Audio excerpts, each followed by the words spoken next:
A man and a woman stand hand in hand inside a magnificent, lavishly decorated room under a sparkling chandelier. Anastasia? Are you nervous? He asks gently, reaching out to hold her hand in a warm, reassuring grasp. To think that I could finally exchange wedding vows with the woman I've always longed for. Anastasia, he calls out softly as she looks at him with a mix of surprise and worry, her hand pressed gently against her chest. Chibi Miranda mutters that the nickname is really embarrassing, but Rowan replies, "Really? I actually like it." He smiles warmly and clasps her hand, whispering, "It suits you better than anyone else, Anastasia." He raises her hand to his lips and kisses it gently, leaving her blushing and completely breathless. Blushing intensely, she thinks to herself in utter panic, how did this come to be? In this life, to think I'd end up in this kind of relationship with you? The title screen appears, reading, "Don't cling to the fake princess." Rowan, the coldest and strongest knight in the kingdom of Lunoir, learns what love is when he meets the Emperor's only daughter, Anastasia. This is the story of Rowan, the captain of the Lunoir Knight Order.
Using the social skills from my past life, I built connections with powerful nobles and rose to fame as the shrewd and clever villainous Miranda. To avoid my impending death, I proposed a plan for our knights to take down Alua by ambushing him during the princess's marriage procession while he was completely off guard. Rowan had agreed, and I should have escaped my death, but the angry crowd roared, "She's a fake princess, kill her!"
As she desperately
Rowan, what?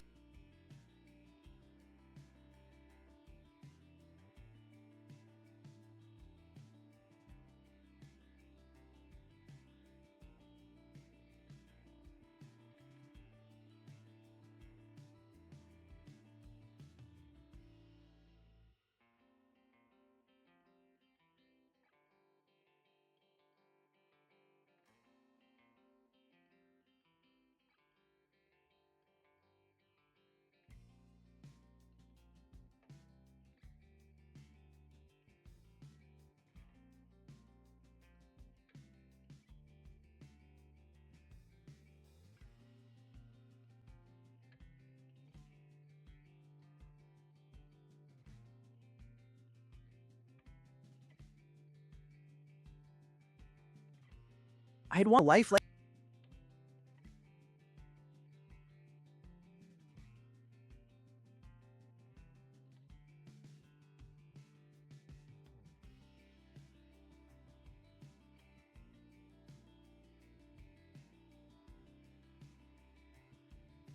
staring at her.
Getting her teeth.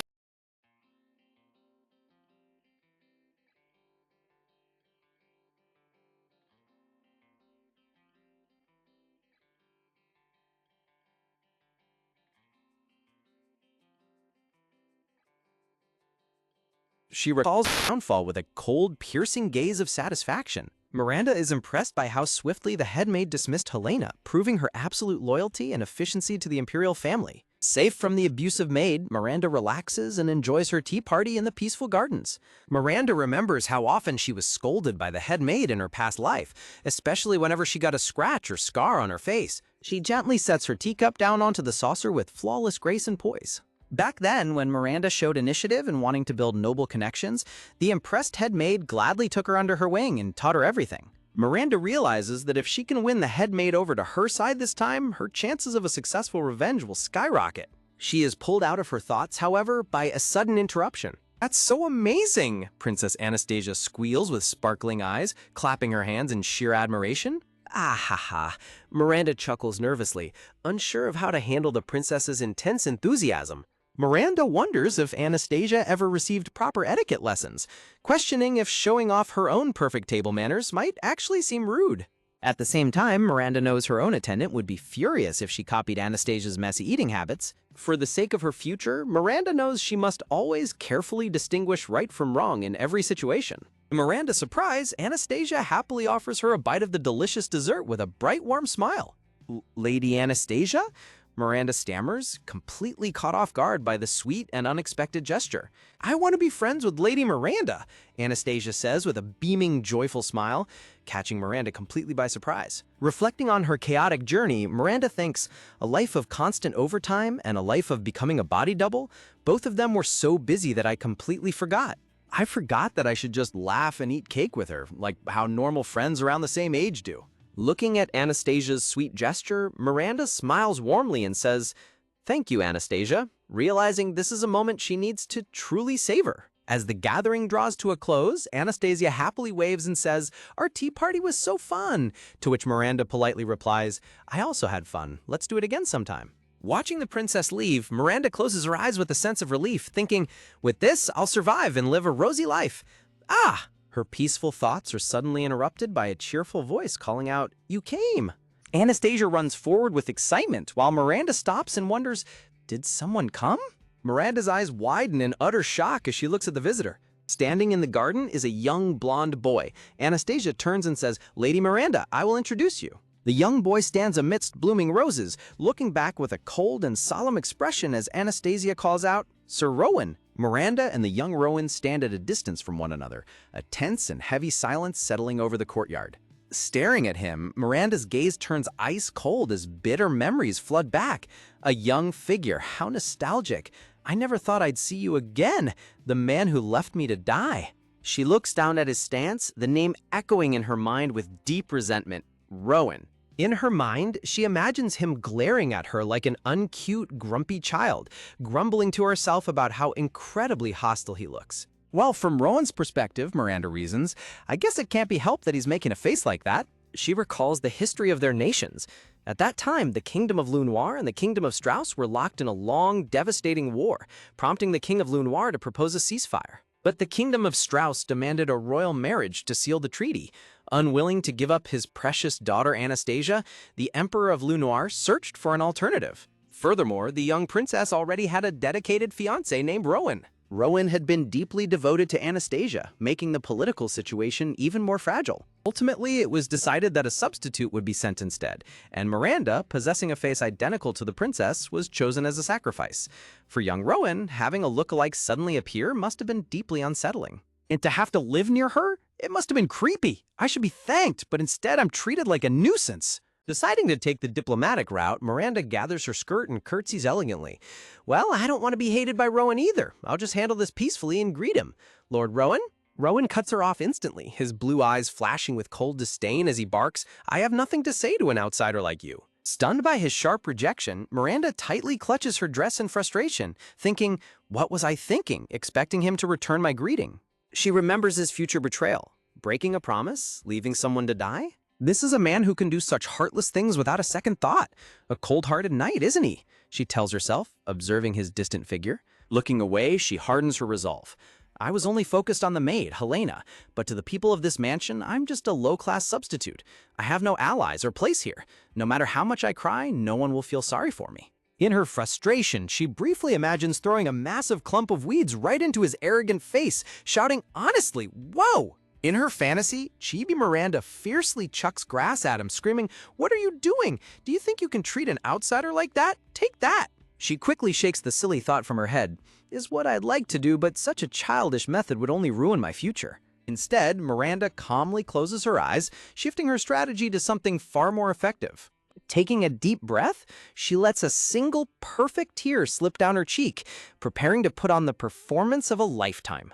Rowan turns back, completely caught off guard by her sudden vulnerability. Miranda bursts into tears, weeping delicately amongst the yellow flowers to maximize the dramatic effect. Rowan stands frozen, his eyes wide with sheer panic and confusion. Sobbing softly, Miranda steps back and whimpers, I know you hate me, but for someone of my lower class to even live like this, it's all thanks to you. Gently reaching out to grasp his hands, she looks up and says, "I'll do my best to be a worthy substitute for the princess as soon as possible." With tears streaming down her face and sparkling eyes, she pleads, "Please don't hate me." Flustered and completely red-faced, Rowan stammers in embarrassment, utterly defenseless against her tears. Ooh! Suddenly, a shadow falls over them as an angry voice calls out from behind, "Lord Rowan!" Anastasia rushes over protectively, glaring at Rowan for making her new friend cry, leaving him completely terrified and speechless. Behind her facade of tears, Miranda lets out a smug, triumphant smirk, realizing her trap worked perfectly. "I know you dote on Anastasia," Miranda thinks gleefully, "and now Anastasia will scold you for being mean to this poor defenseless girl." Glaring at him over Anastasia's shoulder, Miranda's eyes gleam with malice. Suffer, caught between the woman you love and the woman you hate. Rowan looks absolutely devastated and cornered. Blinking, Miranda pulls herself back to the present, noting his stunned silence. "Oh?" She looks at him standing there, realizing she has successfully shaken his composure. Calmly collecting herself, she decides, "I'll let this rudeness slide for now."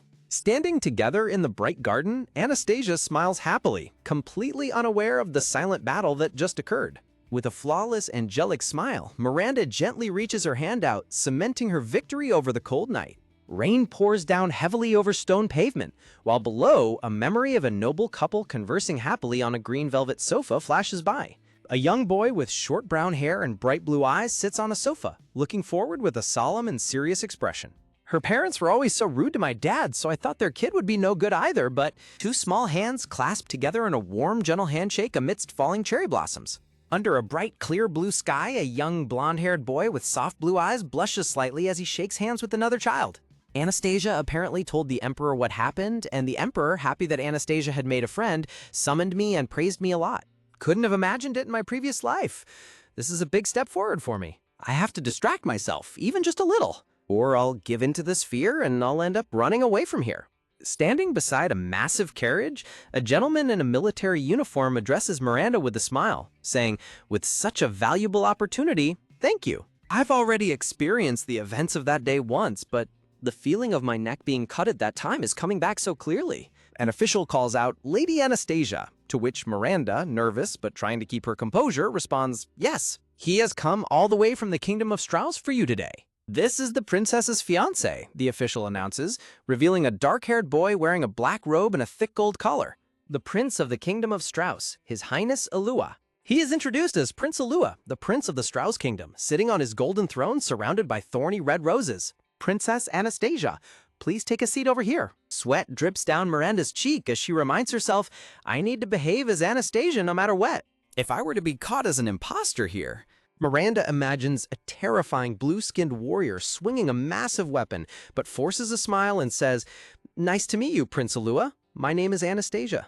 A heavy, tense silence falls over the room as Prince Alua stares back coldly, while Miranda's hands tremble behind her back. "I'll be in your care for today," Prince Alua says, placing a hand on his chest as he addresses her. "Thank you very much for coming all the way here," Miranda replies politely as they sit opposite each other in the grand reception room. "It's not a big deal. I like to travel anyway," Prince Alua responds casually with his eyes closed. Looking at his indifferent expression, Miranda panics inwardly, thinking, "This is bad. I can't keep the conversation going." Seeking an escape from the awkward silence, she stands up and says, "Pardon me. Your tea is here. There's also some snacks. I hope you enjoy them," she says, offering refreshments to liven up the atmosphere. "I need to somehow liven up the atmosphere," she thinks as she reaches out to set down a teacup.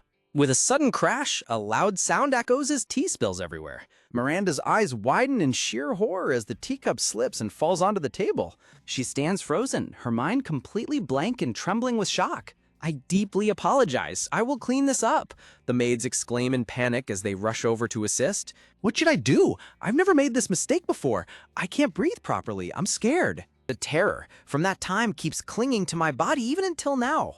"It's suffocating. Someone, please help me." Prince Alua quickly reaches across the table, grabbing Miranda's trembling hand just as she stands paralyzed before the spilled tea. Stunned by his sudden gesture, Miranda looks up with wide, tearful eyes and gasps, "Yes." Prince Alua gazes at her with a calm, reassuring expression. "This place is the balcony. You can see the garden clearly from here," she explains as they stand outside under the starry night sky. It's truly gorgeous, Prince Alua says with a soft, gentle smile. Looking back at him, Miranda asks, "But why do you want me to show you around the place?" Placing his hand inside his robe, Prince Aluea says, "Apologize? Yes. So here." He presents a beautiful, glowing bouquet of soft pink flowers tied with a yellow ribbon.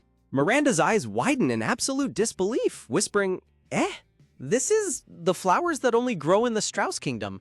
They got bent a bit since I was hiding them. I apologize for forcing you into a marriage that you didn't want.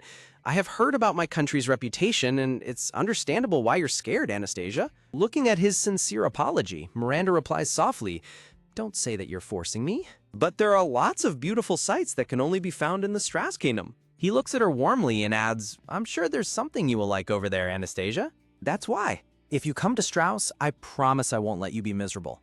Stunned by Prince Alua's gentle and unexpected words, Miranda stands frozen under the starry night sky, clutching the beautiful pink flowers as soft blue petals fall around them. Looking down at the bouquet in her hands, a soft, genuine smile spreads across her face, touched by his sincerity. Her cheeks flushing with warmth, Miranda cradles the flowers close to her chest, feeling a deep sense of relief washing over her. "My body is no longer trembling. If you come to Strauss, I promise I won't let you be miserable. He's not the same Alua from the tyrant that I knew. He's like an entirely different person." Miranda watches the young prince standing before her, trying to reconcile his current kind demeanor with the cold, imposing ruler she remembers from her past. "I didn't feel any lie in his kindness or the smile he gave me today. Right now, I must establish connections within the Lunoir Kingdom. I can't do anything, but I wonder if something happened to him during the 6 years before I was executed." The bright morning sun shines brilliantly over the grand towers of the Imperial Palace, casting a warm glow across the sprawling estate. Sitting quietly at her study desk, young Miranda focuses intently on her lessons, determined to use every moment to her advantage. "In my second life, it was nothing but days of education, but this time I already have many skills. And I now have free time, thanks to that with Anastasia's half-brother, the closest existence to the position of the next emperor in this country. I was able to make a connection with him. And a hidden character who continuously supported Anastasia behind the scenes in the story. That person is my ultimate bias from the novel I read in my second life. In fact, even in my previous life, he was the only one who actually worried about me. Shauna is truly flawless and the real Prince Charming. In my previous life, I was able to make connections with him when I was barely 16 years old. From now on, I have to prove my worth to Shauna and be on good terms with him. I'll move forward on my own without relying on Rowan, because he might betray me once again. He's here. I absolutely must get closer to Shauna. If I'm lucky, I might even get onto a childhood Shauna route. I've been waiting for you. Shauna." Why? Why are the two of them together? Why are these two together? Rowan's sharp, ice blue eye glares back coldly, filled with quiet tension. So why is Lord Rowan joining too? Rowan's a shy one. Let me explain instead. Rowan will start living in the Knight Academy dormitory tomorrow, so he won't be able to come to this mansion for a while. Knight Academy? That sounds familiar. I see. How long will that take? Well, he'll spend 3 years as a student, so about 6 years. During that time, chances to meet will be few. This is sudden news. Could it be that this moment is when Rowan and Anastasia were separated when they were children? Before entering the Knight Academy, Rowan proposed to Anastasia and left the mansion. And 6 years later, they reunite, where the cold-hearted man keeps his unwavering feelings for the heroine even while they're apart. If that's the case, then why come to me of all people? I see now. Thank you for making the effort to come and tell me. But why do a fake version of me? Because Rowan said that he wanted to say goodbye to you in person as well. So he suggested we go together, since I already had a meeting with you. Stepping forward slowly, Rowan approaches Miranda with a solemn and serious expression, leaving her completely caught off guard. What is this? In my previous life, I never had the time or chance to get close to Rowan, so I thought he had abandoned me. I promised myself I would make sure to contact him whenever possible. With bright red eyes and a hopeful smile, young Miranda looked forward to building a warm friendship with him. As she ran up to him, she called out his name with a bright smile. "Rowan!" But Rowan looked down coldly, murmuring, "That wasn't my intention." With a cold glare, he declared, "I came today to tell you that I'll never see you again." Miranda stood frozen in absolute shock, her eyes wide as his cruel words shattered her hope. She couldn't understand what he meant all this time when he spoke to her, knowing exactly how she felt. Rowan turned on his heel to leave, flatly saying, "I'll say it now." Glancing back one last time with ice-cold blue eyes, he warned, "Never appear in front of me again." Shanna desperately called out after him, shouting, "That wasn't what you meant!" Turning back to the trembling girl, Shanna apologized. "I'm so sorry, Miranda. I'll call him back right away." Shanna ran through the grand doors, calling out Rowan. Left all alone in the middle of the grand empty hall, Miranda stood completely devastated. She looked down in silence, her heart heavy with the weight of this sudden rejection. In the depths of her despair, she questioned why she had to endure such cruel treatment. She wondered if she had done something wrong, or if even a simple, happy greeting from her was too much for him to bear. Looking at his cold demeanor, she began to wonder if he was actually a terrible man after all. She felt so incredibly stupid for ever having any hopes of a different outcome. Clenching her dress tightly, she whispered in despair, "Me too." With tears streaming down her face and her heart broken, she sobbed, "I hate you." Under a brilliant blue sky, a flock of birds flies freely as the seasons slowly shift and time marches on. In the end, Rowan never returned to her that day. He immediately entered dorm life at the academy. And just like that, 6 long years passed. Shauna, now a grown and capable man, reviewed the papers and murmured, "So it's a plan to launch a surprise attack during the advance into the Strauss Kingdom." Looking at Miranda, Shauna noted, "You probably don't want to be married off into that barbaric country, and I don't want to lose an excellent aide like you." Standing confidently before him, Miranda replied, "Our interests line up." With an elegant and poised smile, she added, "I appreciate the compliment." Since then, to make sure she never again met a fate of betrayal and death, she had worked thoroughly to build up her relationship with Shauna. She thought to herself, if Shanna accepts this proposal? Shauna leaned back in his chair, quietly humming, He looked at the papers and admitted, "We're currently in a truce with the Strauss Kingdom, but I've personally wanted to settle things." Standing up from his desk, Shauna declared, "I'll propose this to Father." Miranda's eye widened in sudden surprise and relief at his unexpected willingness to cooperate. Smiling gently, she let Shauna hold her hand, feeling that her efforts had finally paid off. A brilliant smile spread across her face as she thought, "Finally, my fate shall change." Shauna smiled slyly, murmuring, "Of course. Besides, for Anastasia's sake." As Shayna firmly held her hand, a cold, calculating look crossed his face, hinting at a hidden agenda. Miranda was caught off guard, questioning him inwardly. For Anastasia's sake? Shayna walked closer to her, smiling as he said, "That's right, Miranda. There's something I want to consult you about." Looking at him with a slightly guarded expression, Miranda asked, "About what?" Leaning in slightly, Shauna asked, "Do you have time tomorrow night?" But then he laughed it off softly, saying, "Let's leave this topic for another time." Just then, the heavy double doors of the study creak open slightly. A cheerful voice suddenly rings out, calling, "Brother!" A bright young girl with long blonde hair bursts in, exclaiming happily, "I've come to talk about tomorrow's party." She stops in surprise as she notices the other occupant of the room, gasping, "Oh, Lady Miranda, you're here too." The young girl quickly apologizes with a polite gesture, saying, "I'm sorry to intrude while you're busy." Miranda smiles gently and reassures her, saying, "We just finished talking, so don't worry about it." "Well then, Lord Shanna, please take care of it." Miranda stands quietly, her head lowered as her golden hair falls over her face. In the background, Shauna and Miranda share a lighthearted moment, while the maid watches them with a sharp, calculating gaze. "I'll propose this plan to Father." The maid stands in silence, looking over her shoulder with a suspicious and cold expression. 1 week since my talk with Shayna. Sitting in her sunlit room, Miranda leans her chin on her hand, deeply lost in thought. Shanna helped me fine-tune the plan, and it seems he worked things out with his father, the Emperor. My ultimate goal is revenge on the nobles who made a fool of me and tormented me. And to protect a happy life with the people who cherish me. It isn't to survive as a fake princess. Avoiding execution in the Strauss Kingdom is just a waypoint. I need to plan for my life abroad and my revenge. Lilinia, Marquis Pavlov, Damien, as well as my parents who sold me. All of them have a history of tormenting me. And Rowan, who betrayed me twice. I'll return the humiliation I suffered for 6 years twofold to all of you. However, my current position is quite a difficult one. As a fake princess, I am just Shauna's assistant. She reaches into her closet, carefully selecting a dress for her outing. Even if I avoid execution and survive, I don't know what will happen after that. But there's no harm in deciding where to move sooner rather than later. I'm stepping out for a bet. Miranda informs the maid of her sudden departure, leaving the young servant surprised.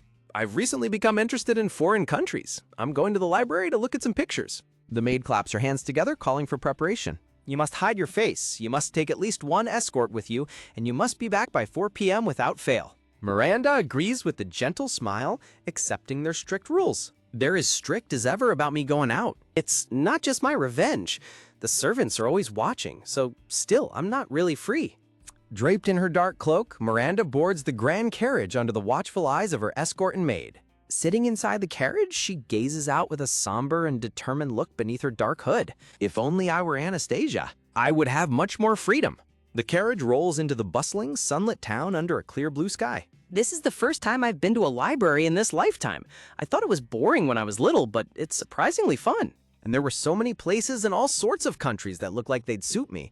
It's hard to choose just one. But my first choice wasn't there. The one I saw with Anastasia on our trip 5 years ago, the Lakeside Inn. It's a shame that it's been off limits for the past year. But that area is supposed to be peaceful. I wonder why it became off limits.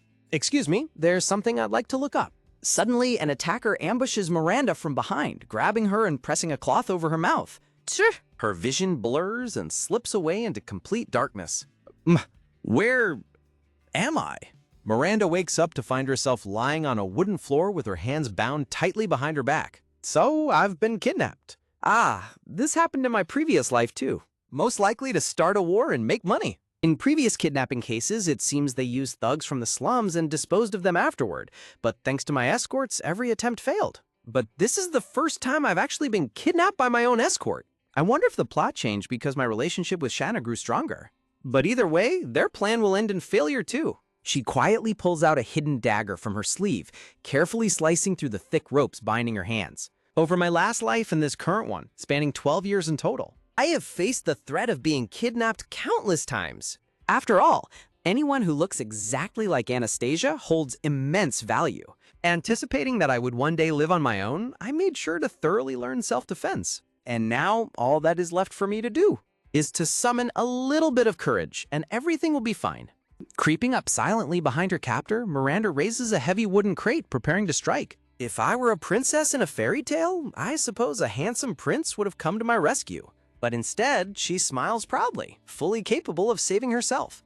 Once he wakes up, I will interrogate him and find out exactly which noble orchestrated this. I'll make sure to add whatever foolish noble underestimated me straight to my revenge list. Huh? What is this? She murmurs, spotting a piece of parchment left on the floor. Are these instructions for my kidnapping? It says, after the kidnapping, meet me outside the cabin? Which means the mastermind is already waiting nearby. Outside, the captain of the Imperial Guards raises his hand, signaling his men to halt. Lady Anastasia, the guard captain calls out, running toward her, leaving Miranda utterly confused. The Imperial Guards? But more importantly, did he just call me Anastasia? Was the real Anastasia kidnapped as well? If so, she is in grave danger. I need to clear up this misunderstanding immediately so they can go rescue the real Anastasia. Suddenly, she turns her head in surprise as someone is dragged into the clearing. To her shock, the guards drag out a bound maid right in front of the cabin. Why is she here of all places? Why is Lady Anastasia's maid here? Why did you kidnap the lady? You will not escape punishment, the guard yells. Rather than serving royalty for pathetic wages, I knew I could make a fortune by selling her off directly, the maid retorts coldly. I thought that if I successfully sold Lady Anastasia, I would never have to work another day in my life. What a wretched scoundrel! Have you completely forgotten the princess's kindness? Silence her and take her to the dungeon at once. Miranda stares at the treacherous maid, her mind racing. The maid stands quietly in custody, a shadow over her face. Wait, when I first greeted her at the mansion, she recognized me as Miranda. Yet now she is claiming that I am Anastasia. Raising her hand, Miranda commands the guards to halt. Please wait for a moment, guard captain, Miranda says calmly. I find it truly hard to believe that someone who has been by my side the longest would betray me in this manner, she says, putting on a sorrowful act. The maid looks up, completely taken aback by Miranda's sudden defense. Sometime later, the treacherous maid is tied to a chair in an interrogation room, awaiting Miranda's questioning. Would you care to explain everything to me? Miranda begins. About what your true intentions are and why you would do such a terrible thing? Lady Miranda, the maid whispers, making Miranda gasp in surprise. So she really does know that I am Miranda and not Anastasia. I must admit, I'm surprised. Your mannerisms are so identical to Lady Anastasia's that it almost fooled me too. To think that over these past 6 years, you managed to achieve such a flawless imitation of her? Miranda's eyes narrow as she listens to the maid's mocking words. For 12 long years, across 2 lifetimes, I have desperately perfected my imitation of Anastasia. So even for the Emperor himself, it won't be easy to realize that I am actually someone else. Now tell me, under whose orders did you act so foolishly? Miranda demands coldly. Utterly stunned, Miranda looks on with a wide-eyed, shocked expression under her dark hood, whispering in disbelief. Huh? The maid stands resolutely before her, her face partially shaded as she asserts, all of it, I did it on my own. Miranda is highly skeptical, her brows furrowed in suspicion as she asks, what do you mean? Suddenly, the maid cries out in desperation, pleading, I beg of you. Desperately trying to convince Miranda, the maid begs, for a while, could you impersonate Lady Anastasia for me? Miranda stares back at her, completely dumbfounded by the bizarre proposal, uttering, huh? Pointing her toward a grand wardrobe bathed in warm sunlight, the maid continues, I cannot say anything right now, but if you look through Lady Anastasia's closet, you would understand the situation. The maid bows her head low, pleading, please, for Lady Anastasia, overlook my crimes for now, while Miranda glares down at her, her eyes narrowed. Miranda contemplates the risk, thinking, even if I go along with this, there is nothing in it for me. She reflects on her flawless skills, acknowledging, sure, my imitation is perfect. But she envisions a dark scene of herself lying dead on a prison floor, warning herself, but in case I am found out to be Miranda, I won't get away with just some light punishment. Her eyes flash with determination as she thinks, I should refuse this and quickly find the real Anastasia's whereabouts.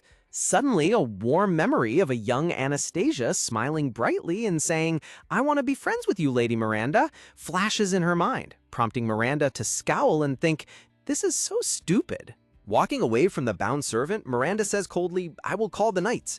The maid panics, looking absolutely terrified as she begs, no, please. Miranda pauses, a cunning smile gracing her lips as she relents, saying, for just tonight, I will do as you say. Backed by beautiful blooming pink flowers, she resolves, I will check the closet out. Cloaked in her dark robe, Miranda walks off gracefully, leaving the dungeon with a sly, confident smirk. The maid is left sitting in her chair, gasping in complete shock and disbelief. As she walks, Miranda smiles softly to herself, thinking, well, I don't hold any grudge against Anastasia after all. Meanwhile, at the training grounds, an Imperial guard runs up to salute a sweaty, shirtless Lord Rowan, saying, I am sorry for bothering you during the training. There's an urgent report, Lord Rowan. Wiping the sweat from his face, Rowan calmly asks, what is it? Rowan stands tall, displaying his incredibly athletic and toned physique as he turns to listen to the guard's report. The guard explains with a tense expression, though it was only an attempt. Rowan's eyes widen in sheer shock as the guard continues, I was informed that Lady Anastasia almost got kidnapped. Turning to the guard with a furious gaze under the starry night sky, Rowan demands, why didn't you tell me this earlier? To which the nervous guard stammers, I thought it'd be better to report it later, since it was only an attempt.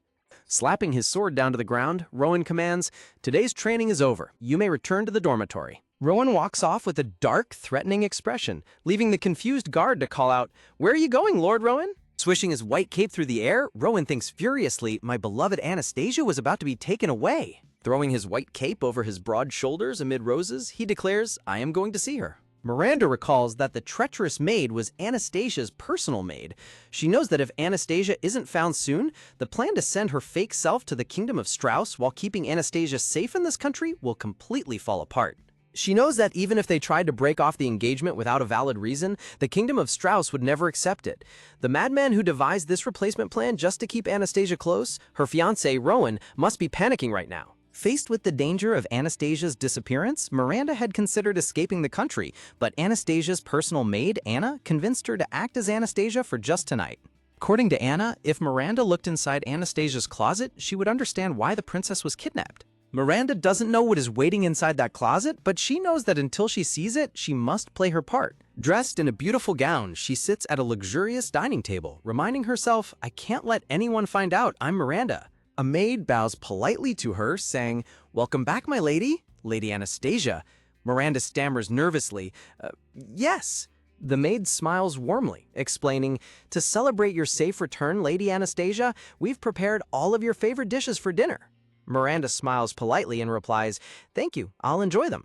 Though internally she is sweating and thinking, oh no, I'm so excited my face is twitching.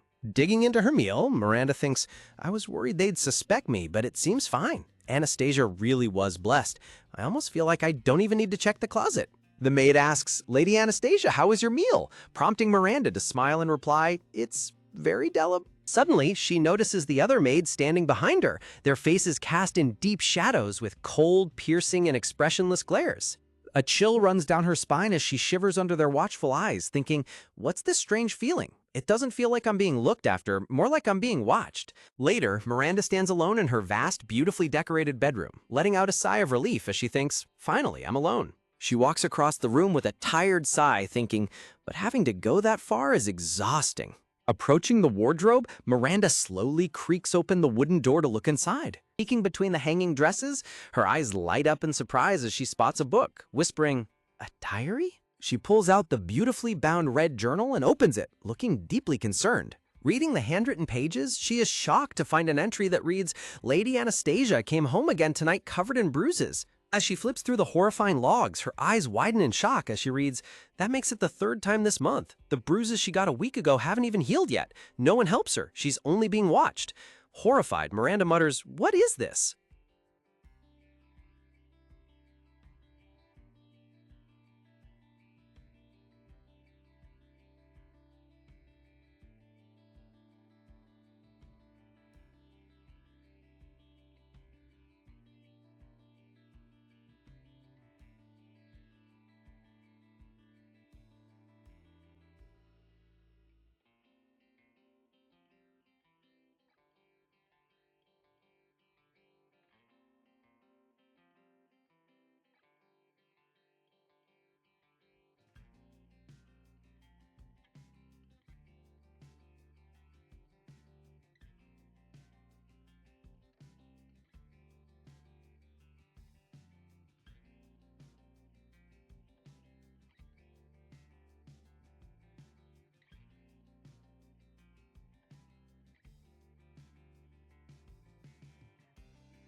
Who could possibly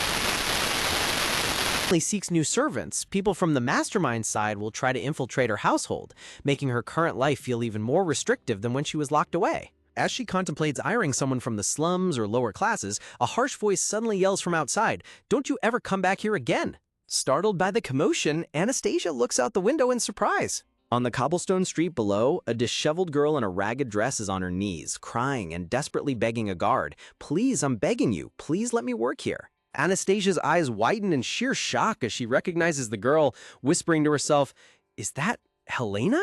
Acting quickly, Anastasia knocks on the carriage window and calls out to the driver, "Please stop."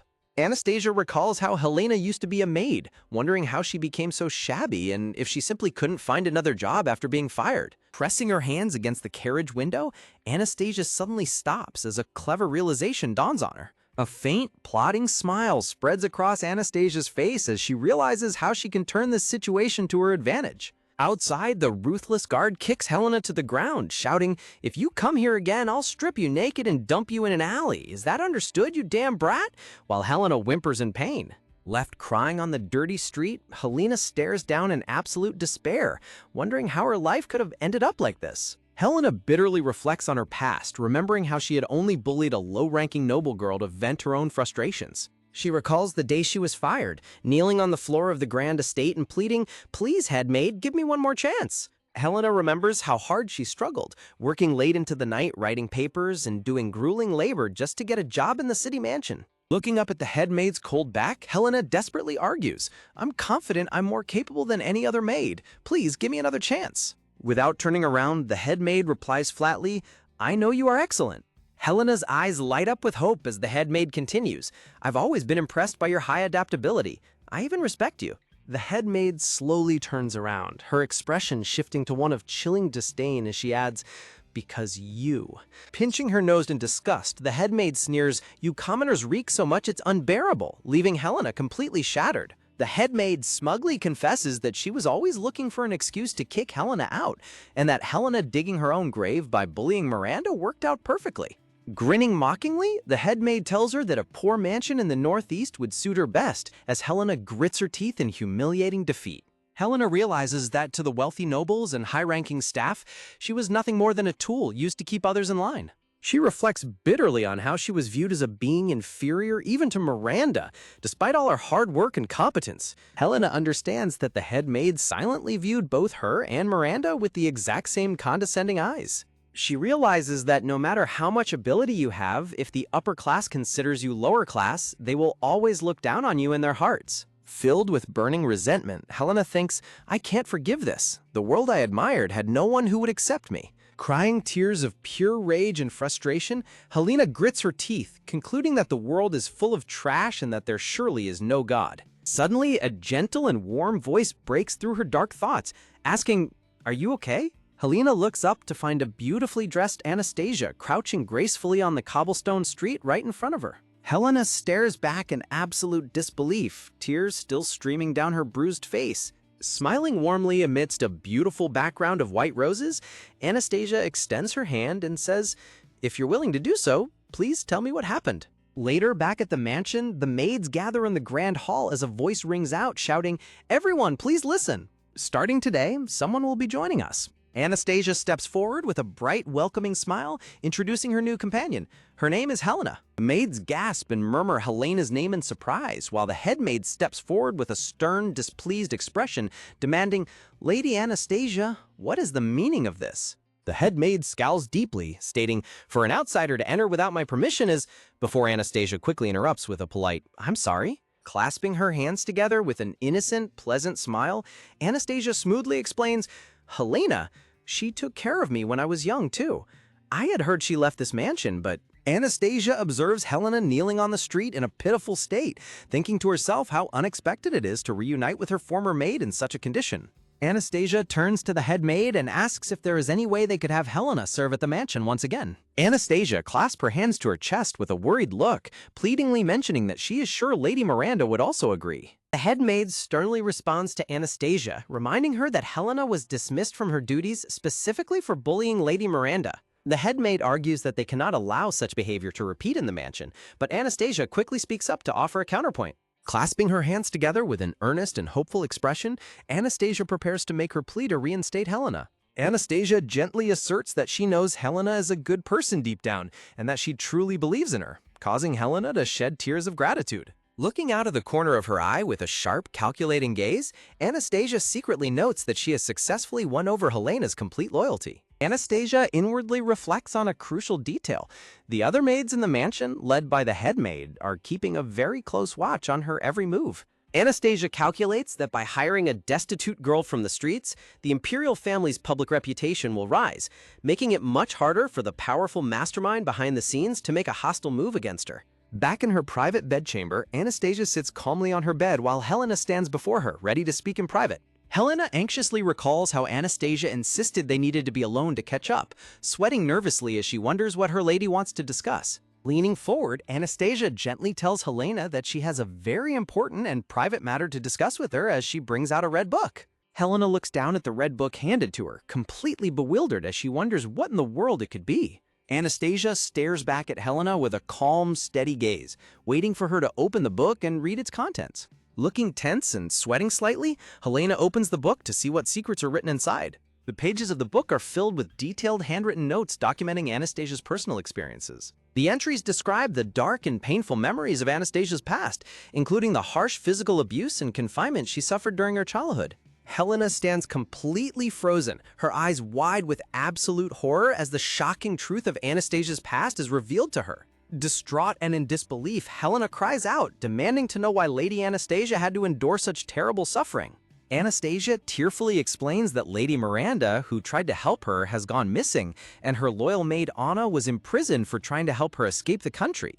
Looking incredibly vulnerable, with tears shining in her eyes, Anastasia pleads with Helena, hoping she will understand her desperate situation. Helena is deeply moved but remains confused, hesitatingly asking why Anastasia would choose to trust her with such dangerous secrets. Whispering softly, Anastasia begins to explain her real reasoning for turning to Helena.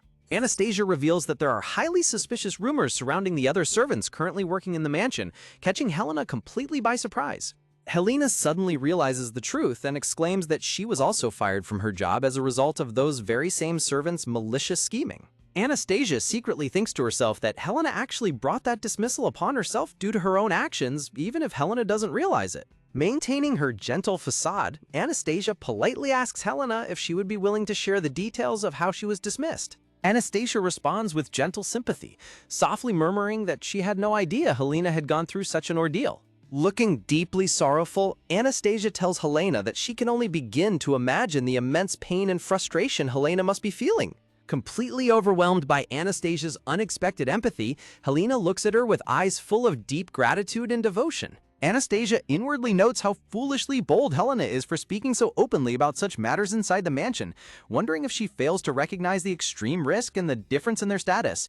Anastasia deduces that the head maid must have an incredibly powerful ally backing her up, confirming her suspicion that she is directly connected to the mastermind behind all the plots. Suddenly, Helena reaches out and passionately grasps Anastasia's hands in a gesture of absolute devotion. With a determined flush on her cheeks, Helena prepares to pledge her complete allegiance to her new mistress. Anastasia looks at Helena with a calm, steady gaze, pleased to see her plan to win over Helena working perfectly. Standing tall, Helena holds Anastasia's hands firmly, promising that she will stand by her side through whatever lies ahead. Unbeknownst to Anastasia, Helena secretly harbors resentment, thinking to herself that she hasn't forgiven Anastasia at all and views her as just another selfish noble. In Helena's mind, a dark, commanding image of Anastasia appears, imposing a lifetime sentence of absolute obedience on her as a servant. Breaking the silence, Anastasia tells Helena that she has a very specific favor to ask of her now that they are allies. Anastasia smiles warmly and asks Helena if she is willing to carry out the request. Sometime later, a grand carriage pulls up to the entrance of a magnificent estate under a bright, sunny sky. A stern and handsome young nobleman stands by the carriage, impatiently ordering someone inside to hurry up and step down. A playful voice chirps in response as a dainty foot wearing a vibrant pink shoe steps out of the carriage. A lovely young girl with short brown hair, bright blue eyes, and a rose-adorned bonnet emerges, flashing a cute, playful smile. Giggling softly, she elegantly steps down from the carriage step. Clasping her hands together amidst a background of blooming yellow roses, she introduces herself brightly, announcing that Lavinia has arrived to see them. The nobleman looks highly annoyed, sternly telling her that he is going to discuss the upcoming party with Lord Shauna and orders her to remain quiet in the reception room. Lilinya puffs out her cheeks in a cute pout, complaining that her brother is always so cold and mean to her. However, as her brother walks away, Lilinya's cute expression instantly vanishes, replaced by a sinister smirk as she reflects on what has transpired ever since that fateful tea party. With Lady Anastasia, there are so many things I want to talk about. Grinning with a wild, intense expression, Lilinya clutches her cheeks and eagerly thinks about her upcoming encounter with Anastasia. "I'm so glad I begged my brother." Lilinya happily remembers how she threw a tantrum and begged her brother to let her visit the mansion. Next week is the party to celebrate my brother receiving the title of foreign minister from our father. She looks forward to the grand party next week honoring her brother's new title. He's sure to buy me even more things than father does. And as a trendsetter, my popularity in high society will definitely skyrocket. Joyfully imagining herself showered with luxury, Lilinya anticipates becoming a top trendsetter in high society. But that woman will be at the party too. However, her mood turns sour as she realizes that Anastasia will also be present at the celebration. The golden ornaments fade into a dark background as Lilinya's thoughts grow increasingly resentful and bitter. That woman! Glaring with a cold, hateful look, she focuses all her anger on Anastasia. Just remembering her attitude at the tea party makes my skin crawl. Lord Rowan is in love with me, but he's been bound by the curse of that engagement since they were children. Lilinya walks through the corridor, seething over her belief that Rowan loves her but is cursed by his childhood engagement. It was the same at the tea party. With a deep scowl, she recalls her intense frustration during their previous encounter. Because that woman was there, Lord Rowan was suffering, unable to tell me his true feelings. She foolishly convinces herself that Rowan was suffering and unable to confess his love solely due to Anastasia's presence. The first time we met, I can still never forget the look on Lord Rowan's face. Lilinya's mind drifts back to their childhood, recalling the very first time she met Rowan. "Lord Rowan, my name is Lilinya. The truth is, The young Lilinya curtsies politely, eager to make a sweet impression. "From the very moment I first met you, I have fallen deeply in love with you, Lord Rowan." With sparkling eyes and a cute expression, the young girl declares her love. "Huh? What are you talking about? So, if you would be so kind, can you be friends with me?" While her brother reacts in shock to her boldness, young Lilinya cutely asks Rowan if they can be friends. ... Young Rowan responds only with a chilling, silent glare that lacks any warmth whatsoever. "You idiot! Lord Rowan has a fiancée, Anastasia! Don't you ever say something so crazy again!" Her brother angrily scolds her for her crazy behavior, reminding her of Rowan's fiancé. "She's been so meek up until now, I've been letting her off with just a little bullying." Returning to the present, Lilinya reflects on her past actions, justifying her bullying of Anastasia. "But I'm going to crush her spirit so she can never try that again." Determined to destroy her rival's spirit, she marches forward while Helena watches her quietly from the hallway. First, on the day of the party, a malicious smile stretches across Lilinya's face as she begins to plot. "To make sure she's humiliated in front of everyone, those favorite dresses of yours, I think I'll just ruin every single one. Hey, show me to Lady Anastasia's room, will you?" Giggling wickedly, she plans to ruin Anastasia's favorite dresses, then demands that Helena show her to the room. "Lady Lilinya," Helena speaks up with a nervous but firm expression, "my sincerest apologies, but I cannot show you to her room without her express permission. Please take your leave." Helena bows politely, refusing the request and asking Lilinya to leave. "Huh? I've never had another maid refuse me before, you know?" Lilinya tilts her head in surprise, completely unused to being refused by servants. "Are you saying the others have let you in?" "Well, of course. This is the first time I've ever been turned down. Are you new here?" Helena is shocked that other maids allowed this, while a sighing Lilinya asks if she is new. Just as I thought, this mansion is rotten to the core. Helena's face darkens with anger as she realizes the sheer corruption of the other staff. The mastermind's allies colluded with each other, turning a blind eye to disrespect towards the imperial family. So where's Lady Anastasia then? These people and the head maid are all the same breed, the absolute worst kind of people. Helena realizes that the other servants are colluding to disrespect the imperial family. I won't forgive them. For Lady Anastasia's sake, there's no way I'll back down. Lady Anastasia is not present today. Clenching her fist, Helena vows to stand strong and informs Lilinya that Anastasia is not here today. "Huh? Liliana reacts with sudden confusion and irritation. Then where did she go? She demands to know where Anastasia went, but Helena remains completely silent. What? Liliana is left utterly dumbfounded as the scene shifts to the brilliant, sparkling imperial palace. Bathed in bright sunlight, the magnificent white palace walls stand tall and majestic. Inside a grand meeting room, Anastasia sits across from a powerful-looking nobleman wearing a red cape. What did you just say? Lord Alua, looking imposing with his arms crossed, demands to know what she just said. I am Miranda. The blonde woman takes a calm sip of tea and boldly reveals her identity. The woman who was sold is Anastasia's double. She sets her teacup down, explaining that she was the one sold to act as Anastasia's double. The person who will make your wish come true. Smiling confidently, she promises to be the person who will fulfill his deepest wishes. Lord Shauna closes his eyes in deep thought, silently analyzing her bold proposal. Rowan stands tall and vigilant, looking handsome yet incredibly tense. A tense atmosphere hangs over the room as the nobles and guards stand in a formal line. What are you up to, Anastasia? Rowan watches her with narrow, suspicious eyes, sweating slightly. Sending both our guards out of the room and saying she wants to try for a peaceful solution? Rowan observes her unorthodox decision to dismiss the guards for a peaceful negotiation. It's not as if Shauna and Florence didn't want a peaceful resolution. He reflects on how previous attempts at peace by Shauna and Florence were handled. But Alua rejected them every time they proposed one. But still, he recalls how Alua stubbornly rejected every single peace proposal in the past. Seeing Anastasia again after so long, she's become so much stronger and more noble than she used to be. Rowan admits to himself that Anastasia has grown remarkably strong and noble. Maybe with Anastasia. What are you after? He wonders if she can succeed where others failed, questioning her true motives. Even if you reveal your true identity, do you really think I'll agree to negotiate? I could report your true identity to my knights right here and now. Alua glares with his red eyes, threatening to expose her identity on the spot. I assume you've considered that possibility. He asks if she has fully comprehended the extreme danger of his threat. Of course I have considered that risk. Anastasia looks back at him with calm, calculating eyes, entirely unfazed. But I believe you will accept it, because Lord Alua, she confidently asserts that he will have no choice but to accept her proposal. 1 year ago, your desire to have your revenge for the incident that happened at the Lakeside Inn means you won't be picky about your methods, will you? Bringing up his secret past, she mentions his desire for revenge from the Lakeside Inn incident, leaving Alua completely speechless.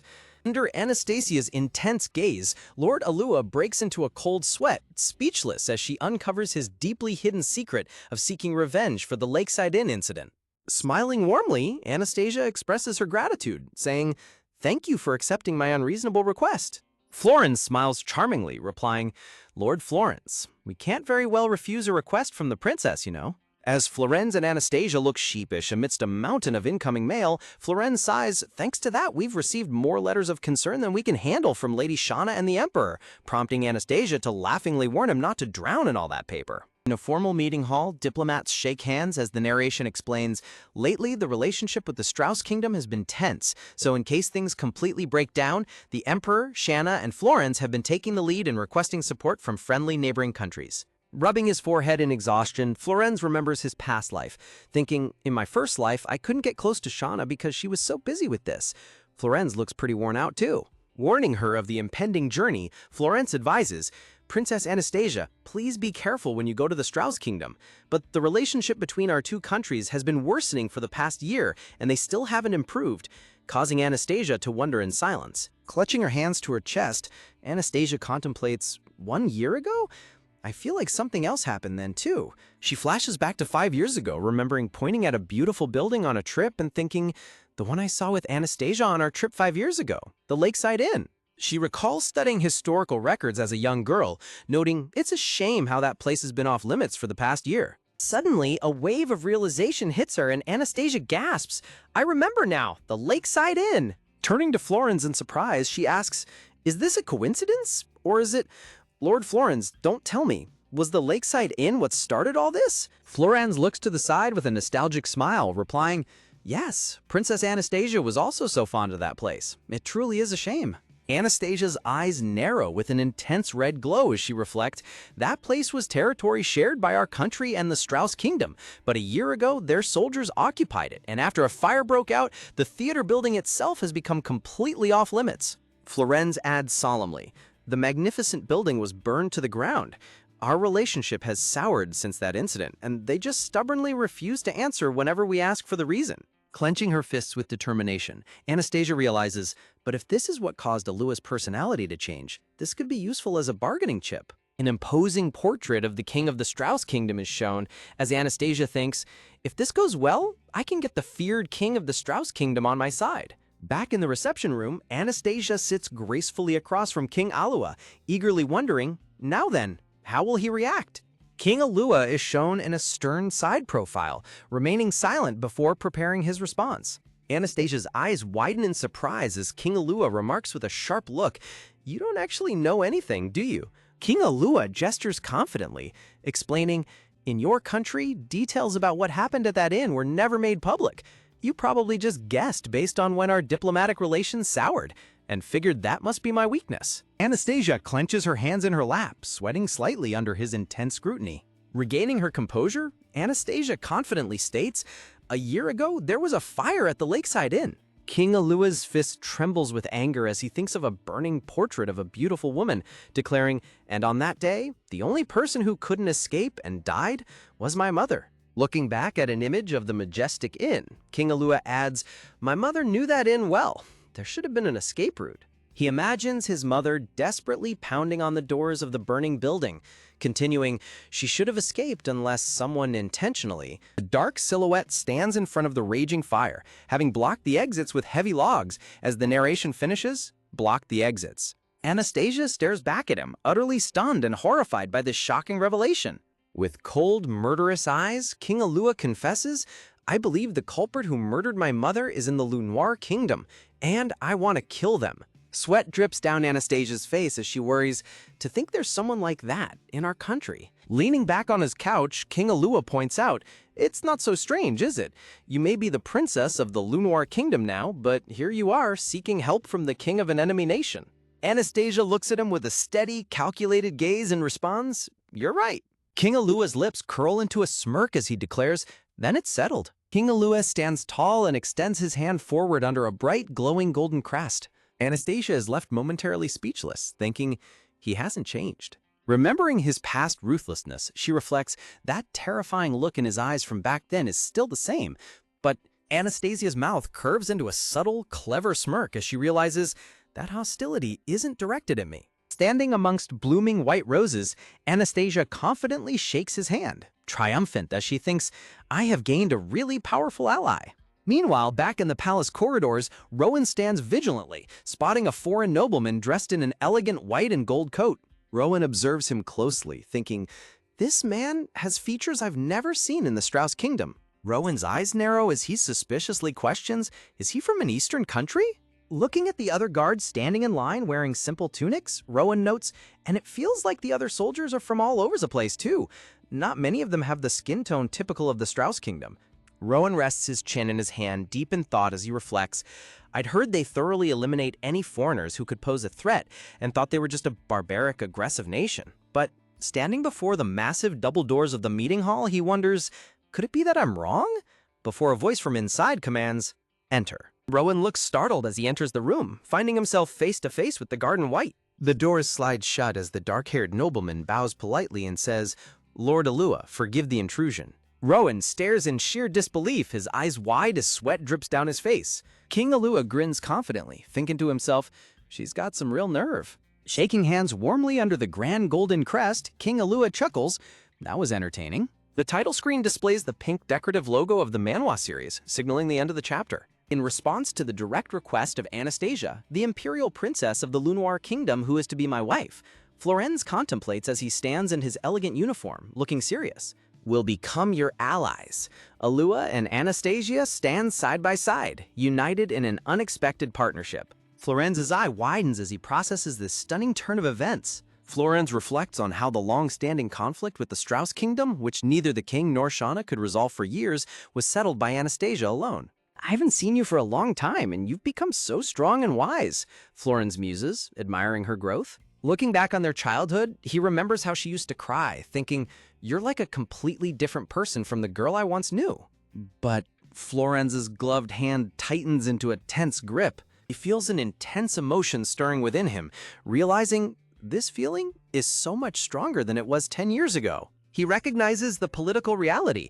Now that we're forming an alliance with the Strauss Kingdom, Anastasia's marriage to Alua will be unavoidable. Determined to prevent this fate, Florenz clenches his fist tightly and resolves, "There's no way I can let them have Anastasia." To that end, Miranda, who can impersonate her perfectly, is absolutely essential. He realizes he must find the lookalike who can take her place. Sweating slightly under the pressure, Florenz thinks, "I have to find Miranda as soon as possible." Back in the reception room, Florenz stands before King Alua and Princess Anastasia, preparing to depart. King Alua remains silent, looking on with a cold, unreadable expression. A grand royal procession makes its way through the bustling streets as the townspeople whisper excitedly among themselves. "That's the rumored king of the Strauss Kingdom!" The citizens whisper in awe as they catch sight of King Alua.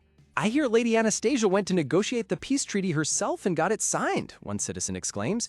"She negotiated directly with the country she's marrying into. That's incredible!" "I thought she was just a decorative bride, but this really changes my impression of her," the crowd continues, as a mysterious woman in an elaborate bonnet listens intently. The gossip reaches her ears.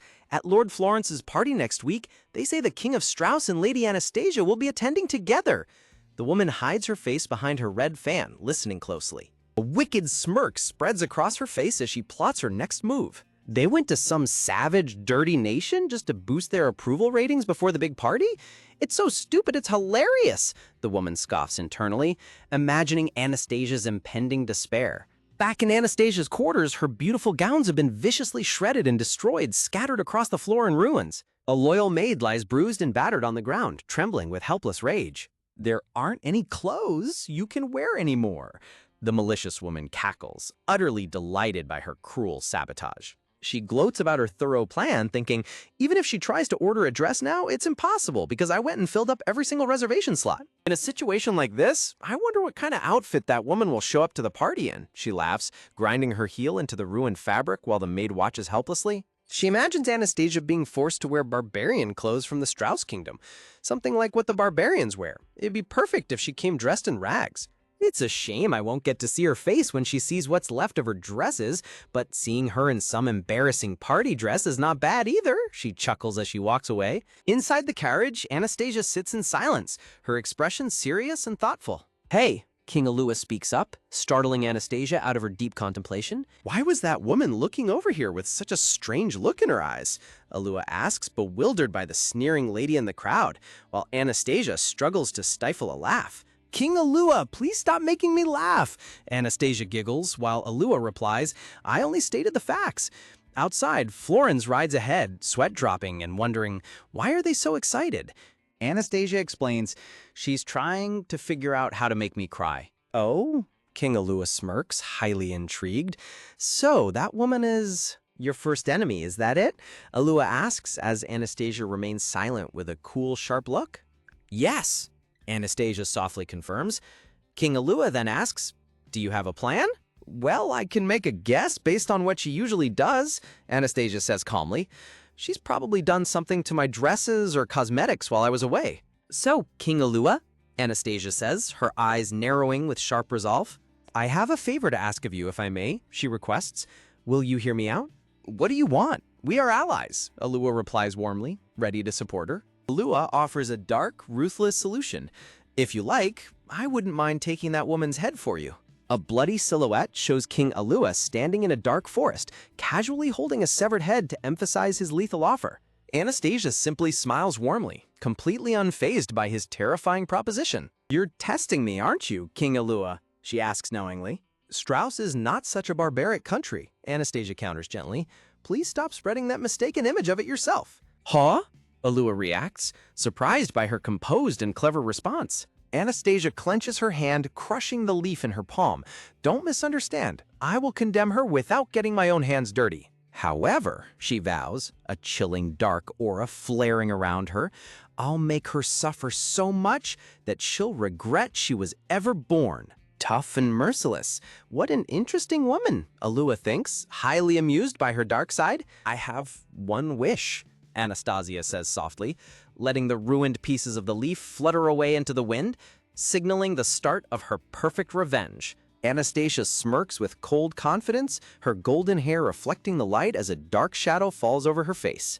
Looking cheerful and excited, Anastasia asks, King Alua, would you wear a matching outfit with me? Taken aback by her request, King Alua curiously questions matching before wondering to himself, how is that supposed to hurt her? Alua's gaze narrows with interest as he listens to her propose something from your country.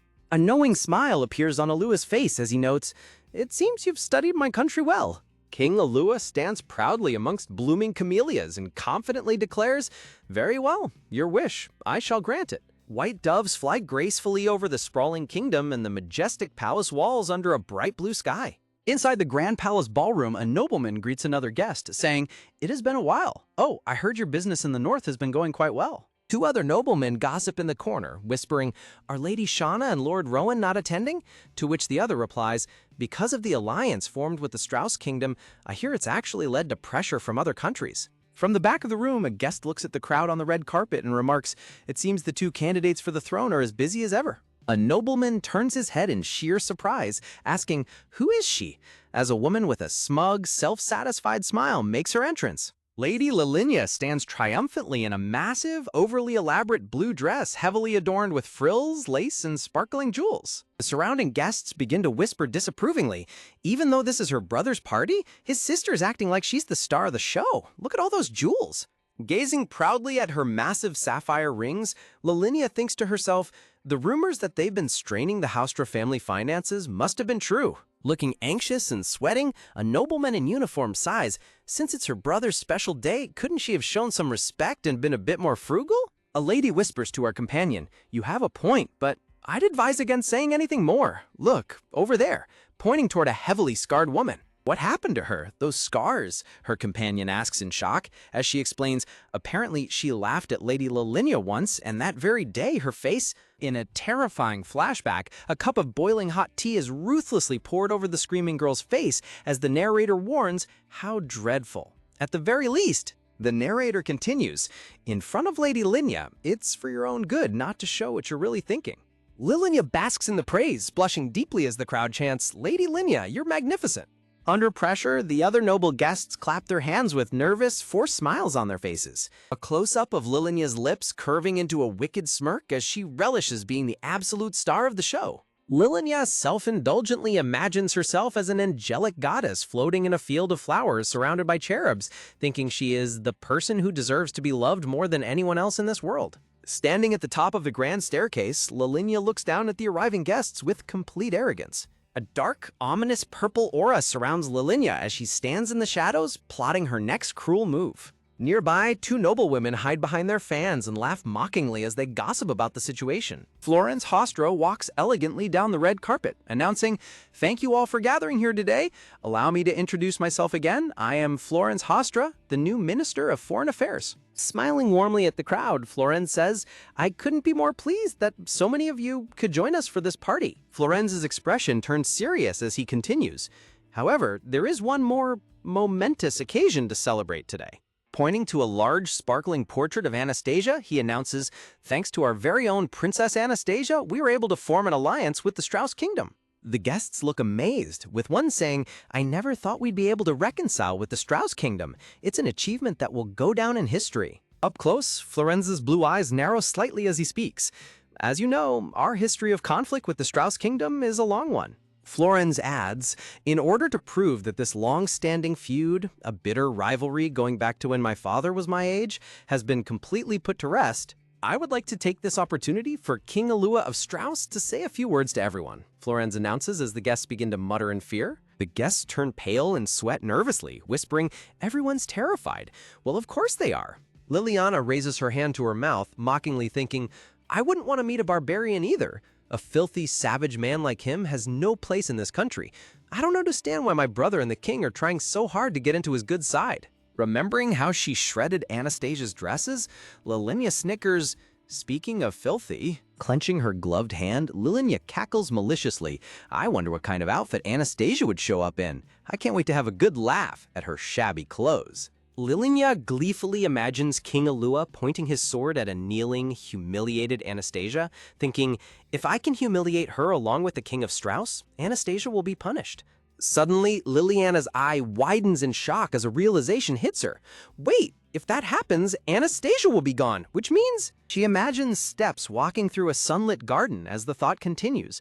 And that means Lilia fantasizes about a handsome, blonde-haired prince in an elegant white suit extending his hand toward her. Surrounded by blooming white roses, the prince sweet-talks her.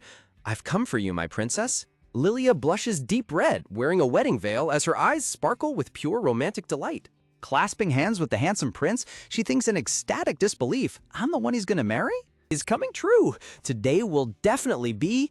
Lilia gasps in excitement, her face glowing with pure joy as she anticipates her dream wedding. The double doors swing open to reveal King Alua and Princess Anastasia standing side by side, wearing breathtaking matching white and gold royal garments.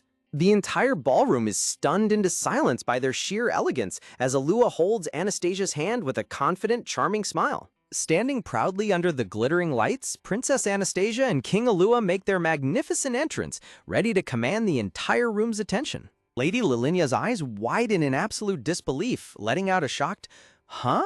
Looking at the entrance, a stunned nobleman gasps in admiration.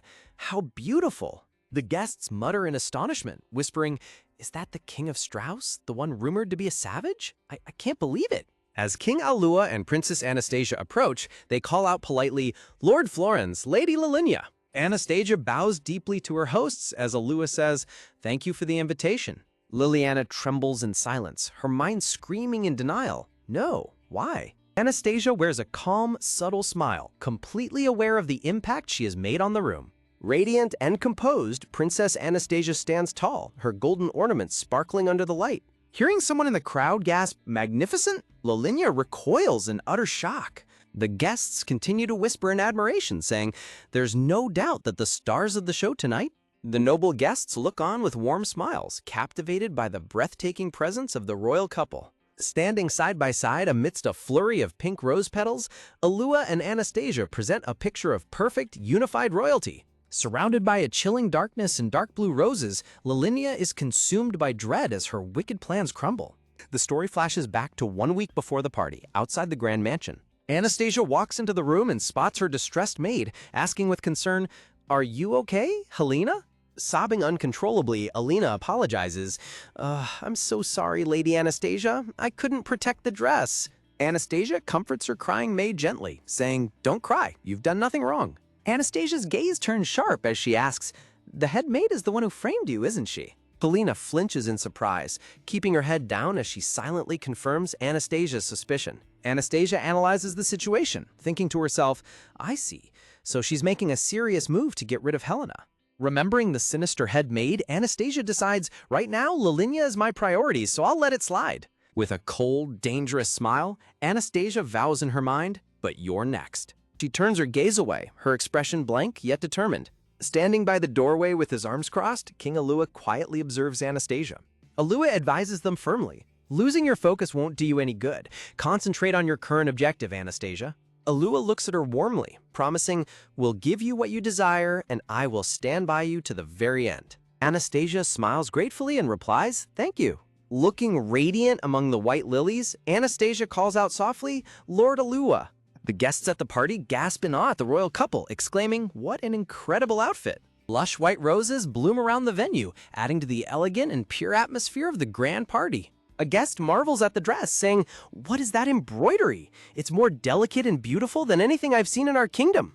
Another guest wonders in amazement, are those jewels scattered on it diamonds, perhaps? I've never seen such a beautiful sparkle before. Standing proud and regal, King Alua commands the attention of everyone in the room with his unmatched charisma. A nobleman points out, but the pattern on the fabric seems closer to those from our own country, don't you think? Liliana is consumed by a burning rage, her teeth clenched as she glares at the stunning couple. Lord Florens bows slightly and greets him, saying, Lord Alua, thank you very much for attending the party today. Placing a hand over his heart, Alua replies gracefully, the pleasure is all mine. I thank you for the invitation. With a polite smile, Alua raises his voice, saying, "Now, if I may." Alua addresses the crowd with confidence, declaring, "I am here today to clear up a few misunderstandings. I want you all to know that I am attending this party as a representative of the Strauss Kingdom." The guests whisper in utter astonishment, questioning, "What did he say?" Alua takes a step forward and says, "First, allow me to explain the history of my Strauss Kingdom." Alua describes their history, saying, "The Strauss Kingdom was born from the Great War 100 years ago. Forged from a conflict where blood was washed away by blood, this nation, since its very founding, has long been a threat to other countries." Alua continues as the guests listen in fear, saying, "Any nation that opposed us was certain to be destroyed. That's not a rumor, it's a fact, isn't it? You can't deny it." Alua then turns toward the entrance and commands, "Come in." A group of foreign-looking men in white and gold uniforms march down the grand staircase in perfect unison. The crowd murmurs in confusion, noting, "But it looks like many of them are from other countries. Is that a man from the eastern frontier? Weren't they destroyed by the Strauss Kingdom?" Walking down the red carpet, Alua proclaims, "What we gained during the long conflict 100 years ago was not violence." Alua looks ahead with conviction and declares it was bonds. Anastasia watches him as Alua's voice echoes, "We show no mercy to those who attack us, but we do not destroy them." Pointing to his matching clothes, Alua addresses the audience, "This outfit," Alua explains, "the embroidery was done by artisans from the eastern frontier, and the jewels were acquired from the desert kingdoms." In a brief flashback, a smiling artisan wearing traditional white and gold garments proudly presents the precious jewels from the desert kingdoms. Standing proudly, Alua declares, is a nation that has been supported by many others. As Alua gestures toward the crowd, he continues, "By formally signing a peace treaty with the Great Lunor Kingdom, Florenz listens intently as Alua begins. For starters, Alua looks on with conviction, declaring, 'To your kingdom, we offer our technology, resources, and military strength.'" The guests react with shock, muttering in disbelief at the incredibly generous and powerful offer. A nobleman gasps in realization, asking, "Does that mean we'll be able to import jewels from Strauss?" A guest wonders in excitement, "No way! Will the skills of their traditional artisans come to our country as well? The range of our dress designs will expand so much." Another guest whispers in awe, "They military famed as the strongest will be on our side? With this, won't our kingdom be unrivaled?" Florence smiles warmly, thinking, "Right now." Looking pleased, Florence plans, "I must tell His Majesty the King of Lady Anastasia's great success." Bowing respectfully, Florence says, "Lord Alua, I thank you for your courage and your generosity." Alua replies, "The pleasure is all mine. I thank you for your judgment," when suddenly a voice yells, "Wait a moment," interrupting them. The guests turn around in surprise as a woman in a blue dress stands on the red carpet, thinking, "That's..." Standing proudly in her ornate blue dress, Lilinia glares ahead with absolute determination. Lilinia looks down mockingly, thinking, "Anastasia, you've created this impression that you've done so much for the kingdom, and you're being treated as if you're the star of the show." Staring coldly at Anastasia, Lilinia thinks, "But that all ends at this very moment. This image you've built up." A sinister smile creeps onto Lilinia's face as she vows in her mind, "I'm gonna ruin it in front of everyone." Pointing aggressively at Alua, Lilinia shouts, "Lord Alua, that man is deceiving all of us." The entire ballroom is stunned into silence, letting out shocked gasps. Anastasia watches her calmly, smiling subtly as she thinks, "So you finally come to crush me out in the open, Lilinia, but that's too bad for you." Surrounded by dark purple roses, Liliana thinks maliciously, "The one who's going to be crushed at this party isn't me, Liliana." Standing amidst radiant red roses, Anastasia's confidence shines as she finishes her thought. "It's you." Lilinia continues to shout, "He is deceiving us all," causing the guests to murmur in confusion, asking, "What do you mean, deceiving us?" Placing a hand on her chest, Lilinia appeals to the crowd, "If you would just listen to what I have to say, I'm sure you will all understand." With fake tears in her eyes and surrounded by blue roses, Lilinia dramatically declares, "I will tell you the truth that the King of Strauss is hiding." Standing with her back to the crowd, Anastasia listens calmly to Lilinia's desperate performance without showing a hint of worry. Turning slightly, Anastasia wears a serene and knowing smile, completely in control of the situation. The guests gossip among themselves in confusion, wondering, "The truth? What is happening right now?" Hearing the muttering, a gleeful Lilinia thinks to herself, "This reaction, they feel the same way I do." Staring at Alua, Lilinia thinks mockingly, "An alliance is out of the question, right?" Consumed by dark, shadowy energy, Lilinia cackles in her mind, "Anastasia, I'll show you how wrong your thinking is." Staring back at her with cool composure, Anastasia thinks, "Foolish Lilinia, you really seem to think everyone here is on your side." Looking at the quiet, analytical guests, Anastasia reflects. They are here at this crucial party where the foreign minister is changing hands to build strong connections with Florence.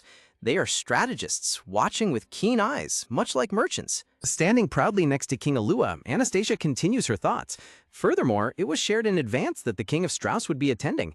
Those who look down on King Alua as a barbarian or fear him wouldn't have come to this party in the first place. Anastasia's gaze remains sharp as she thinks, there's only one reason these people are quietly listening to foolish Lilinia. Watching Lilinia gesture dramatically while Florence facepalms in embarrassment behind her, Anastasia thinks, that's why they won't treat you rudely. A noblewoman hides her face behind her fan as Anastasia thinks. They will definitely use it as material to assess whether riding the wave of friendship with the Strauss kingdom is the right move or not. A smug smile graces Anastasia's face as she notes, without even realizing it, she started talking. Oh, Lilinia. Anastasia knows exactly how this will end, thinking, but even if you make a counter-argument with no evidence or facts to back it up, the future that awaits you is perfectly clear. Looking incredibly radiant and confident, Anastasia stands tall, ready to watch her rival's spectacular downfall. A guest steps forward and asks, Lady Lilinia, what exactly is this truth? Looking down dramatically, Lilinia answers, I shall tell you. Lilia points an accusing finger at King Alua, shouting, for decades they have been a country known as a tribe of savages. A heavy, awkward silence falls over the ballroom as the guests stare at Lilinia in utter disbelief at her ridiculous accusation. The guest covers her mouth, snickering quietly as she murmurs, hee hee. Hearing the quiet laughter, Lilinia's eye widens in confusion as she gasps, huh? The surrounding guests burst into open laughter, completely amused by Lilinia's embarrassing display. Looking around in a sweat and turning pale, a panicked Lilinia stammers, why are you guys laughing? Lady Lilinia, didn't Lord Alua just explain that earlier? As expected of Lord Florenza's sister, you have a talent for controlling the room's mood.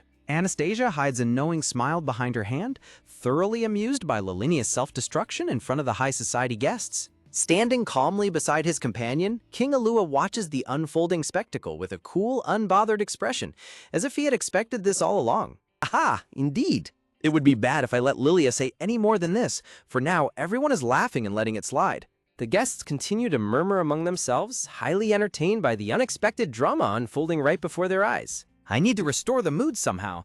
Hey, Lilinia, perhaps you should rest now. Why? Consumed by a mounting, uncontrollable fury, Lilinia glares ahead with wide, bloodshot eyes, her chest heaving as she refuses to back down. You think this is a joke? You're not even listening to me. All of you must have the same intelligence as those barbarians? How dare you? There are limits. Do you know what kind of occasion this is? Shallow and arrogant, a woman not even worth getting angry over. However, I can't set this example for my subordinates. What a pain, but I suppose. Just as King Alua prepares to intervene, Anastasia gracefully steps forward and places a hand on his arm, silently signaling him to wait and let her handle it. Holding a single finger to her lips, Anastasia offers a serene, knowing smile, indicating that the situation is already fully under her control. Radiating absolute confidence and grace, Anastasia stands before the court, completely unfazed by Lilinia's frantic outbursts. Oh, for goodness sake, you're all so annoying. How dare you act like this when I'm the star of this party? Siding with barbarians? You can't even tell who your enemies are. Everyone, get out here right now! What? Are you refusing to listen to me? That's it, I'm asking my big brother. Big brother, those barbarians, throw them out at once. They're putting me in such a bad mood. And also, I want some sweets to restore my mood. Silence. Huh? Believing her brother will pamper her as usual, Lilinia looks on expectantly, only to be cut off by a sudden, violent slap that echoes through the silent ballroom. Her cheek burning red from the impact, Lilinia stands frozen in absolute shock, her eyes wide as she tries to process what just happened. Huh? Florence stands trembling, his face cast in shadow as a terrifying aura of rage surrounds him, his fist clenched tightly after striking his sister. Huh? Lady Anastasia? Lord Alua? My deepest apologies. All of this happened because of my sister's foolishness. I wish to protect our relationship with the Strauss kingdom. Lord Florence. I thank you for your sincerity. We also wish to avoid a situation that requires a military solution. However, I've heard your sister is a great contributor to your country's trade. Are you certain it's all right to cast her opinion aside? What's wrong, brother? Why are you bowing your head to these barbarians? Still spouting such foolishness? Guards, seize this traitor at once. Hey, what are you doing? Let go of me. Do you have any idea who I am? Unless I go this far, you just won't understand, will you? Just now, you've committed such a grave mistake. Until now, I have overlooked many of your foolish actions, but I can no longer overlook what you've done today. Lilinya, with this. By the order of Florence, head of the family, you are hereby banished from House Astra. What a decision! Lady Lilinya is being banished? The noble daughter's faction is going to be in an uproar. Then the agreement with the Strauss Kingdom is settled. Things are going to completely change after tonight's party. Understood. Please provide the text you'd like me to read. I will read it back exactly as written with a slightly fast, natural reading speed, and nothing else. I'm ready whenever you are. You've got to be kidding me. Is this really you, brother? I trusted you, and you betrayed me, brother. Liliana screams in absolute hysteria. I haven't done anything wrong, and I haven't even said anything out of line. Anastasia, as the shocked guests whisper amongst themselves in the background. Her face flushed with rage, Lilinya continues to yell aggressively at Anastasia, pointing accusingly, "You're the mastermind behind this, aren't you?" Amidst the murmurs of the crowd, Anastasia stands in quiet composure, watching Lilinya's desperate outburst with cool eyes. Angered by the scene, Florence steps forward and demands loudly, "That's enough! Get this woman out of the mansion at once!" Dragged away by two guards, Lilinya struggles wildly, screaming, "Let me go! She's the one who planned all of this! Arrest her instead!" Florenz looks down in shame and anger as he grumbles to himself. How dare she say such things to the princess? Standing beside Florenz, Anastasia raises her hand to calm him down, maintaining her poise and grace. Anastasia wears a subtle, victorious smile on her lips, fully in control of the situation. Addressing the room, Anastasia calmly states, "Lady Lilinya has stated that I am at fault. However, from where I stand, white flowers frame Anastasia's gentle memory of a previous conversation as she thinks, 'Don't forget about it, okay?'" Anastasia stands radiantly behind a bouquet of white roses, offering a warm and knowing smile to the crowd. In disbelief and fury, Lilinya glares with wide eyes and demands, "How dare you?" Looking distressed, Florence appeals to Anastasia, pleading, "Lady Anastasia," while King Alua stands quietly in the background. A close-up reveals King Alua's sharp red eyes narrowing as he murmurs, "Miranda." Anastasia gazes back calmly at Lilinya, who is held back by the guards, trembling with desperate resentment. Struggling against her captors, Lilinya shouts hysterically at Anastasia, "You're the one who orchestrated this whole thing." Unfazed, Anastasia looks at Lilinya with a serene smile and asks, "I would like to know the reason behind your thoughts, Lady Lilinya. Do you have any proof that I'm the one who set you up?" Sweating in panic, Lilinya screams, "Anyone would think that just by looking at you, it would be strange if anyone didn't realize it. That's right, you insulted me at the tea party." A flashback of Linnea sitting arrogantly at a tea table appears as she thinks, "You've been planning this ever since then." Standing opposite each other in the grand hall, Anastasia tells her coldly, "More lies you've just made up on the spot? No one is going to believe you anymore, Lady Lilinya." Closing her eyes, Anastasia calmly adds, "It's true that I stated my opinion to you at the tea party." A flashback shows Lilinya handing a red jewel to Miranda as Anastasia continues, "But that was only because I pointed out that you once tried to give away your aunt's belongings to Miranda without her permission." Her face pale with sweat and fear, Lilinya looks on as Anastasia continues, "Besides, after that incident, the one who started scheming to ruin me?" Anastasia looks at Lilinya with a gentle yet sharp expression, concluding, "It was you, right, Lady Lilinya?"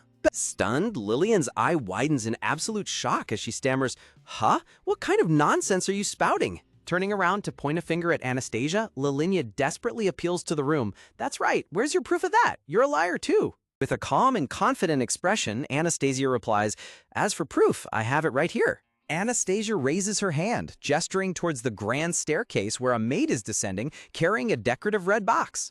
Bandaged and bruised, the maid walks down the stairs with a determined expression, holding the ornate red box tightly in her hands. The guests watch in absolute surprise as Anastasia stands next to the bandaged maid, with someone whispering, "That's..." Sweat dripping down her face, Lilinya stares in horror as the murmurs continue. "Wait, isn't that woman one of the mansion's maids? Proof? What are you talking about?" A dark flashback reveals Lilinya's secret actions as she thinks, "I destroyed the dress and disposed of all the pieces." Another flashback shows the poor maid crying, bruised and battered, locked inside a dim room as Lilinya's thoughts continue, "And I'm positive I locked that maid in the storage room." Smiling triumphantly, Anastasia thinks to herself, "Foolish Lilinya." A past image of Anastasia standing amidst white flowers highlights her brilliant foresight.